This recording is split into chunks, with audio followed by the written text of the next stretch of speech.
Today, I will be speaking from my heart. Lahat ng sasabihin ko ngayon ay galing sa puso ko.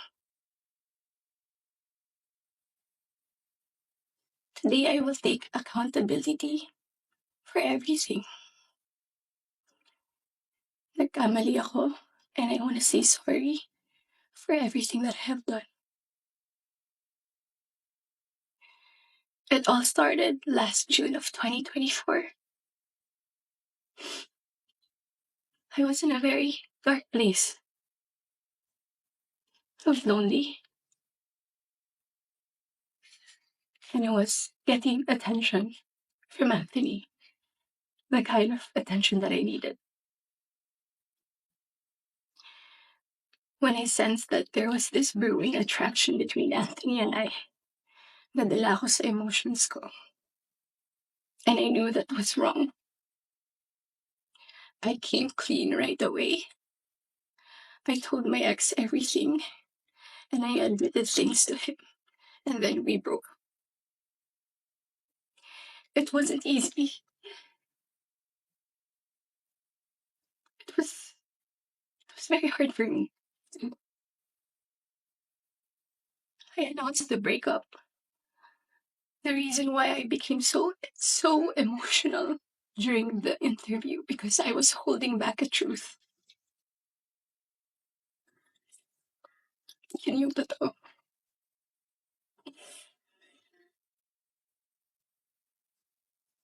I wasn't really able to simmer down. I wasn't able to reflect on what had happened. I was working every day for days straight, weeks straight, months straight.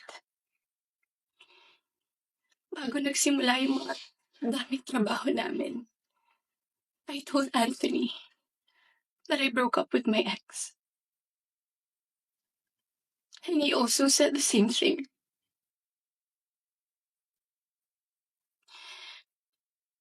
Mind you, I was in a very lonely place. I was so lonely.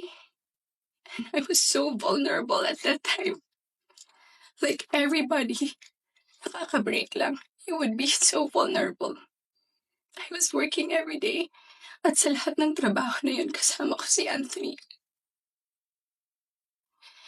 Aaminin ko, sa araw-araw na pagtatrabaho namin, nahulog din yung loob ko. He would be very sweet to me. He would be such a gentleman to me. He would say things to me. He would tease me on the side in front of other people. He would tell all the people who were close to me that he was single. So I was confident to act a certain way around him on the set.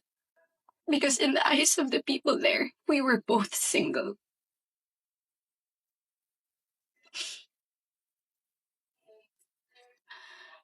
Araw-araw kami nagtatrabaho, and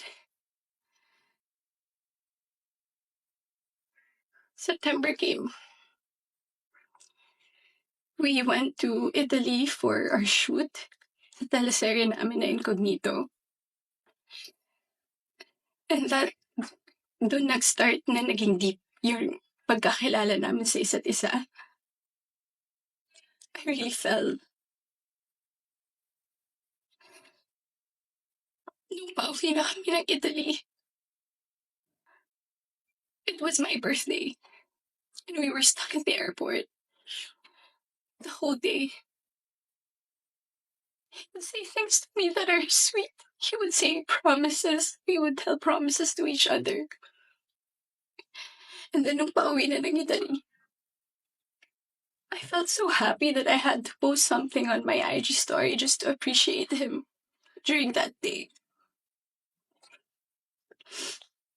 And then pagka-uwi ko, I think the next 2 days, I saw a post or reposts ni Jam on TikTok.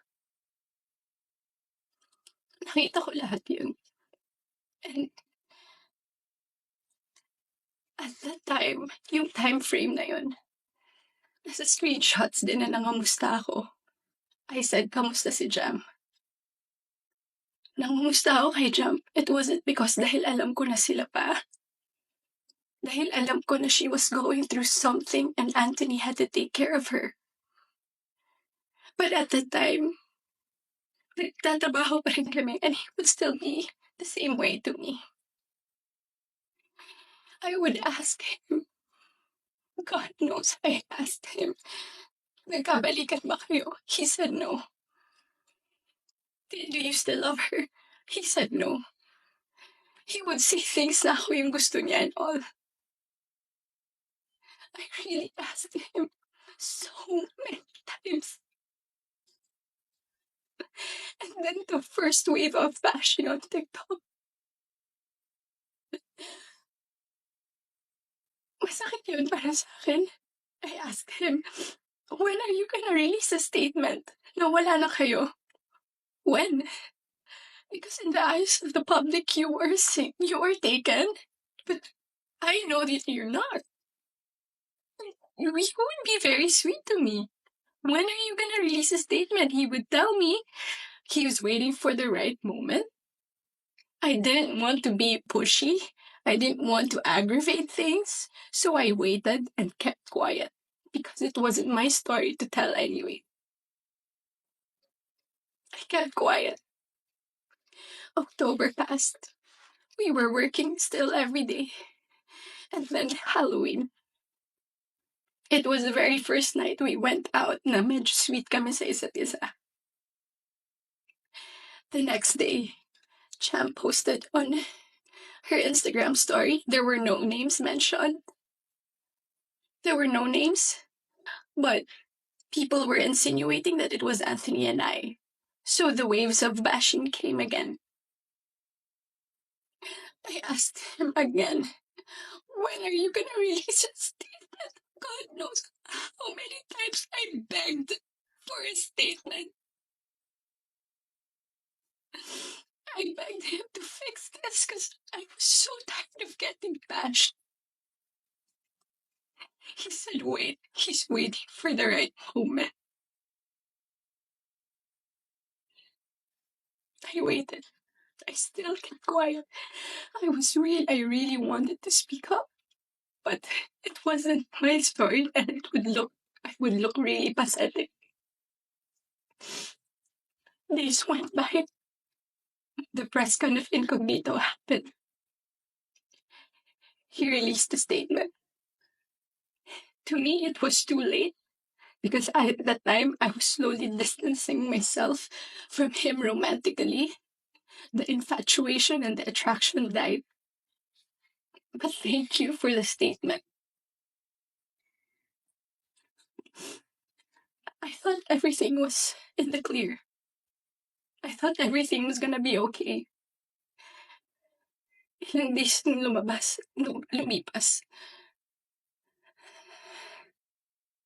The screenshots. When I read it, it was 10 p.m. on a Tuesday night. When I read it, I was gutted. I was shocked. I'm truly, truly embarrassed. Dahil nakita ng tao lahat yun without my consent. Against my will. I read the screenshots over and over and over again. Ang pinaka na-shock ako dun, I read it. It was the perfect narrative. There was this other woman, that there was this apologetic boyfriend, and the avoidant boyfriend towards the other woman, and the scorned woman. That's the narrative. That's her side of the story. And there's nothing wrong with that. But this is my side. This is my side. And I've been reading those screenshots. Doon ko napagtagpi lahat. Na kaya pala hindi siya makapag-release ng statement. Dahil sila pa pala this whole entire time. I didn't know. I was in the dark. didn't know. I had no idea. God knows. Ilang beses ako nagtanong. Ilang beses ako nanghingi ng statement. Doon ko rin na-realize, bakit ganun yung reactions ni Jam. Now, I get her. I get her pain. I get her wrath. I get her anger. Kaya pala ganun. Because she was clueless about everything. I was clueless about everything. We both believed kung anong mga nasabi sa akin. Maybe iba yung sinabi sa kanya. And I can attest that iba yung sinasabi sa akin. That's my side of the story. I have so many things to say.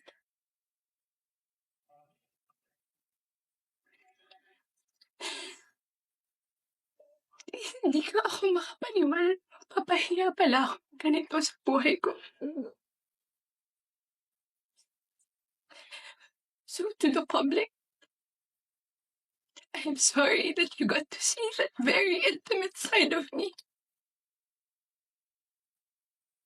Ganun talaga ako pag nagbigay ng pagmamahal. It was supposed to be private. It was supposed to be a private, intimate thing. I'm sad. I'm sad na nakita yun ng tao.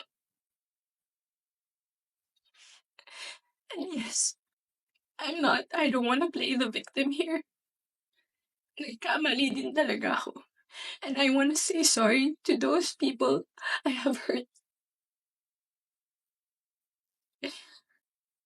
I reached out to Jam last November. I did not get a reply. I think that was last November. Because I wanted to know what's up. So, I'm sorry. Most especially, I'm very sorry. I'm truly sorry to those people who supported me for 10 years. Alam nila lahat na ginapang ko yung career ko. Mapunta lang sa kung saan ko gusto. Ginawa ko lahat. Pinaghirapan ko lahat sa tulong nila. Nagagawa ko yung mga gusto ko. I don't know where I'm gonna go. I don't know saan ako papunta. Yung dignidad ko, hindi ko na mahanap. Whenever I go out, whenever I walk, I feel like I'm a naked woman walking. Hindi ko alam yun ang gagawin ko. I'm so embarrassed. And I'm sorry that you get to see that.